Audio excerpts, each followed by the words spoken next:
안녕하세요, 첼크팬 여러분, 앙크TV입니다. 오늘은 첼시 대 토트넘 대 첼시의 프리뷰를 해보도록 하겠습니다. 프리뷰라는 것이 사실 이 팀의 장점, 단점, 이 팀의 장점, 단점 이런 걸 보는 거잖아요. 근데 아무래도 첼시의 단점을 많이 볼 거고 토트넘의 강점을 많이 볼 겁니다. 왜냐하면 상대가 얼마나 강한지도 알아야 되고 우리의 약점이 뭔지를 알아야 우리가 그거를 좀 비교 분석하면서 이길지 질지도 좀 판단해 볼 수 있기 때문에 그렇게 보도록 하겠습니다. 토트넘이 지금 기세가 얼마나 좋고 얼마나 강팀인지, 첼시가 어느 부분에서 조금 불리한지 그런 걸 볼 거고요. 첼시 역시 장점을 이야기 드리도록 하겠습니다. 보겠습니다. 사실 근데 이거는 누가 더 기세가 좋다는 조금 의미가 없습니다. 첼시에게 토트넘에게 첼시. 리그 우승을 하려면 반드시 넘어야 되는 산들 중에 하나입니다. 리버풀, 아스날, 맨시티, 맨유, 토트넘, 레스터 이런 팀들이 있잖아요. 약팀만 잡는다고 우승할 수 있는 것도 아니고 강팀만 잡는다고 해서 우승할 수 있는 게 아니기 때문에 두 팀은 기세를 이어가기 위해서라도 두 팀 다 연승을 달리고 있잖아요.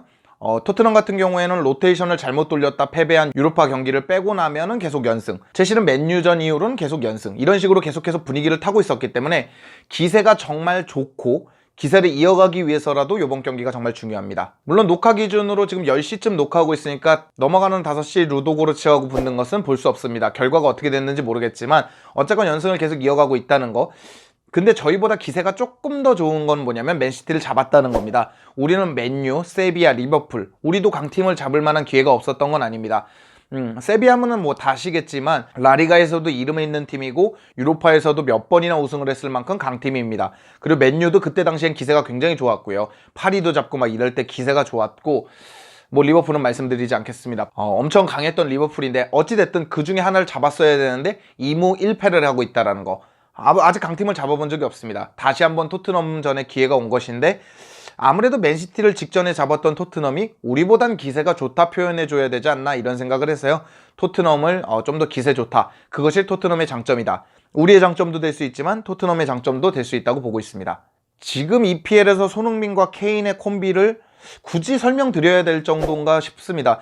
이번 단적인 예를 보죠. 어차피 리그에서 붙는 거니까 리그를 보시면 토트넘은 21골을 넣고 있습니다. 리그 전체 통틀어서. 근데 16골입니다. 그러니까 사실상 두 선수가 토트넘의 공격을 진두지휘하고 있다고 봐도 무방한 것 같습니다. 이게 둘이 콤보로 만들어낸 게 29골인데 드록바 램파드가 최고랍니다. 둘이 만들어낸 골이 36골. 그러니까 거의 근접하고 있죠. 한 7, 8골만 더 넣으면 그 기록을 깨버리는 거니까 지금 EPL에서 둘이 보여주는 화력, 이게 얼마나 대단한지 알 수 있습니다. 무리뉴 감독이 또 잘 쓰고도 있고요. 무리뉴 감독도 손흥민 선수 케인에게 덕을 보고 있고 케인과 손흥민 선수도 무리뉴 감독 덕을 보고 있다. 손흥민하고 케인의 콤보는 첼시에겐 단점, 토트넘에게는 큰 장점이 될 수 있습니다. 거기다 특히 손흥민 선수는 이제 탑급, EPL 내에서 탑급이라고 불려도 토트넘 팬심을 빼고 국가대표 팬심을 빼더라도 손흥민 선수는 리그 탑급에는 충분히 들어갈 수 있는 선수입니다. 지금 리그에서 손흥민보다 잘하는 선수를 찾아라.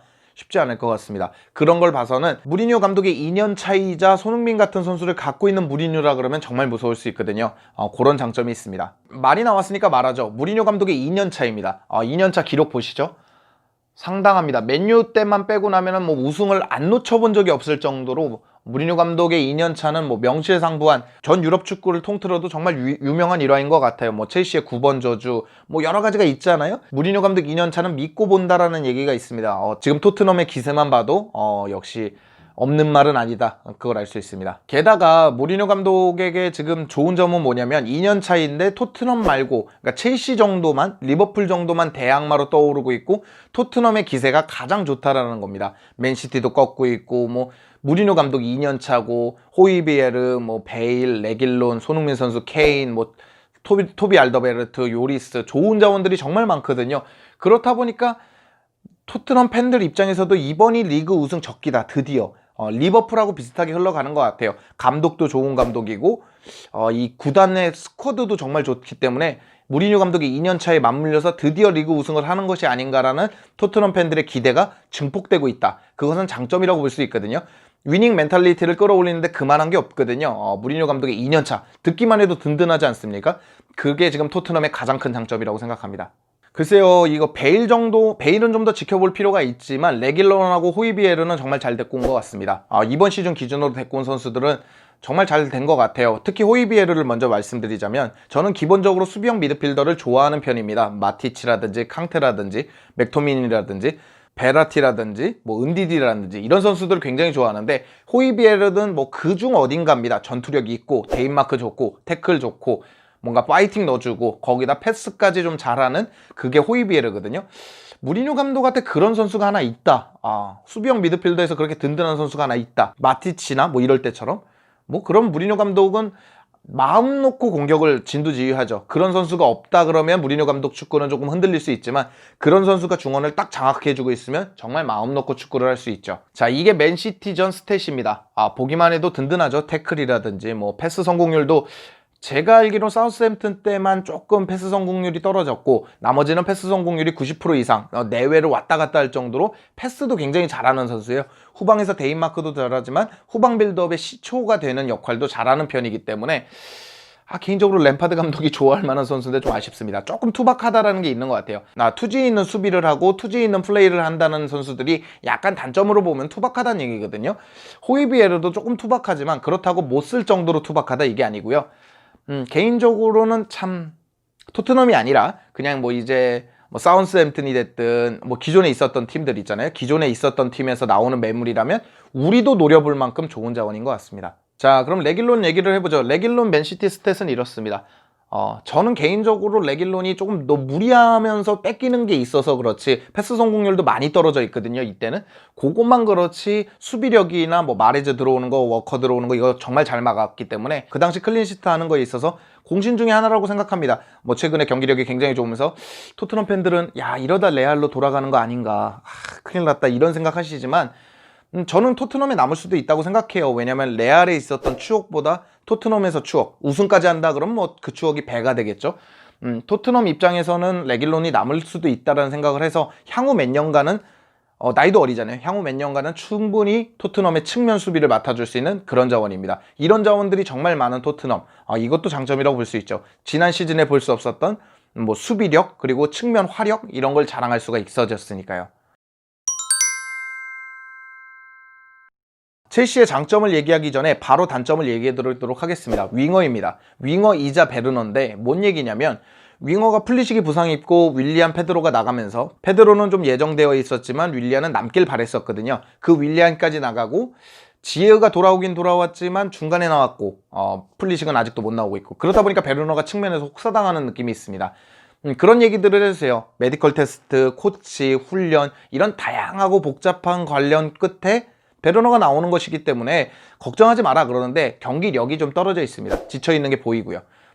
퍼스터치가 원래 좋지 않은 선수기도 하지만 이렇게까지 안 좋지도 않았고 득점력이 조금 날리는 게 있긴 있었어요. 라이프치히 때도. 그런데 이 정도까지 날리는 선수는 아니었기 때문에 개인적으로 지쳐있는 것 같습니다. 왜냐면 초반에 잘하다가 지금도 통통 튀는 모습을 보여주지만 지쳐있는 게 보이거든요. 그렇기 때문에 조금 휴식을 가져가 줄 필요는 있다고 생각합니다. 개인적으로 렌저는 꼭 잡았어야겠죠. 왜냐면 16강이 확정 짓냐 마냐 이거잖아요. 자칫 거기 렌전에서 뭐 무승부나 패배를 했다면 또 세비야전을 봐야 되고 또 크라스 노다르전을 봐야 되니까 확실히 잡고 간 것 같습니다. 왜냐면 또 토트넘하고 경기는 또 길게 남아있으니까 일요일날 하잖아요. 한국 시간으로 좀 길게 남았으니까 그런 것 같은데 베르너가 최근에 독일 국대에서도 계속 나오면서 쉴 타이밍을 너무 못 잡고 있다. 요건 좀 아쉬운 것 같습니다. 플리식이 빨리 복귀해야 되는데 토트넘전에는 복귀를 해도 경기 간격이 떨어져 있기 때문에 후반에나 나올 것 같습니다. 그렇다 보니까 또다시 베르너가 나올 텐데 둘의 경기력이 어떻게 되느냐에 따라 장점이 될 수도 있고 단점이 될 수도 있을 것 같습니다. 이건 앞서 말씀드렸죠. 2무 1패. 리버풀도 그렇고 세비야도 그렇고 맨유도 그렇고 이 중에 하나는 잡았으면 우리가 기세를 좀 타고 여러분들이 말씀하시는 첼시 팬들 입장에서 말씀하시는 우승을 할 수도 있겠다. 왜냐면 맨시티나 리버풀이 좀 주춤할 때 왜냐면 누가 봐도 한동안 EPL에선 맨시티가 아니면 리버풀이 할 것 같았잖아요. 그들이 좀 주춤할 때 우리가 우승할 수 있겠다 생각했는데 글쎄요. 지금 강팀을 잡아보지 못하는 팀은 우승을 대체로 하지 못합니다. 반타작은 해야 되거든요. 강팀을. 근데 아직까지는 강팀을 잡아본 기력이 없기 때문에 거기다 상대가 지금 기세 좋은 무리뉴 감독이 2년 차라는 거 그렇기 때문에 암만 우리 홈에서 펼쳐지긴 하지만 뒤에서 설명드리겠습니다. 홈에 대해 이점이 어떤 게 있는지 설명드릴 텐데 아무래도 무리뉴 감독보다는 램파드 감독이 초보 감독인 것도 있고 여러 가지를 걸리는 부분은 있습니다. 그런 부분이 있기 때문에 개인적으로 이겼으면 좋겠지만 이런 단점들이 분명히 존재한다 이렇게 말씀드리겠습니다. 사실 이게 우리 홈이라는 거는 뭐 옛날 얘기까지 가지고 나오면 좀 그렇습니다. 왜냐면 로만 시대가 들어온 지 이제 십몇 년이 되어 가고, 로만 시대 이후로는 토트넘이 포체티노 시대 전까지 비하하는 거 아닙니다. 그 전까지는 첼시를 이기기가 조금 어려웠습니다. 첼시가 적극적인 투자를 가져가 주면서 토트넘보다는 양적이나 질적으로 우위에 있었으니까요. 포체티노 감독 이후로 조금 토트넘도 첼시와 동등한 아니면 첼시보다 우위를 갖고 가는 그런 모습들을 보여줬잖아요. 그렇기 때문에 이전 기록들은 의미가 없지만 최근, 그러니까 포체티노 감독 이후로도 패배는 좀 많습니다. 첼시 상대로, 특히 홈에서요. 자, 이거 기록인데 딱 보셔도 아시겠지만 첼시는 전체 승리로 봤을 때 56번을 붙어서 30번 승리했고요. 토트넘 같은 경우에는 7번을 승리했습니다. 승리 자체가 첼시가 조금 더 많은 편이에요. 근데 이게 옛날 기록이니까 크게 중요하지 않다 그러면 홈의 기록을 보도록 하겠습니다.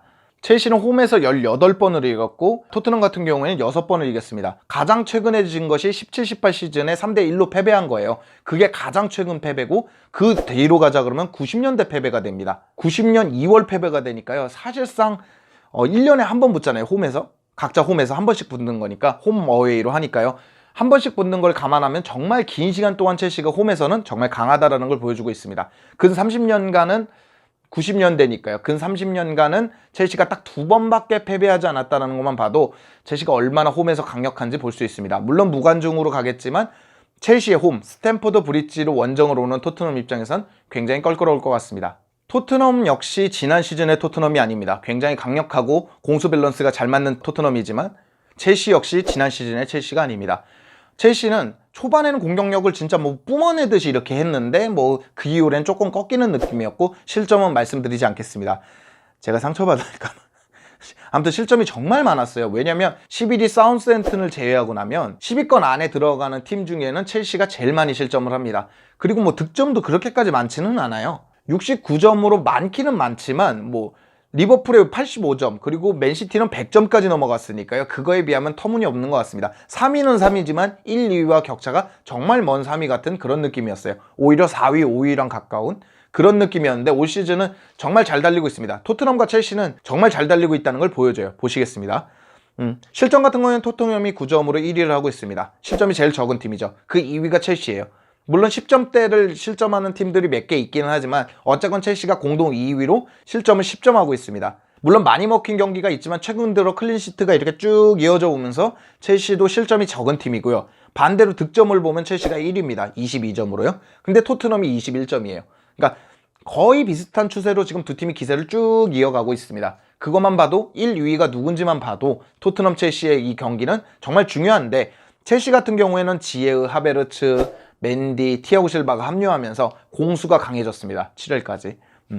공수가 강력해졌기 때문에 지난 시즌에도 2번이나 졌던 토트넘이, 물론 토트넘도 강해졌습니다. 토트넘을 무시하는 거 아니에요. 토트넘도 강해졌지만 첼시도 훨씬 강해졌기 때문에 붙어봐야 알겠지만 토트넘의 기세만큼이나 첼시의 기세, 그리고 토트넘의 선수단만큼이나 첼시의 선수단도 굉장히 좋아졌다는 점을 감안해야 될 것 같습니다. 자, 이런 것만 놓고 봤을 때 제 예상은 그냥 무승부입니다. 무승부를 할 것 같아요. 왜냐면 두 팀의 기세가 너무 좋고, 무리뉴 감독이나 램파드 감독이나 상대가 첼시, 상대가 토트넘입니다. 너무 껄끄럽겠죠. 좀 뭐랄까, 안정적이고 조심스러운 운영을 하다가 굉장히 재미없는 무승부가 되지 않을까? 한 1대1 되지 않을까? 뭐 그런 생각까지 해보고 있습니다.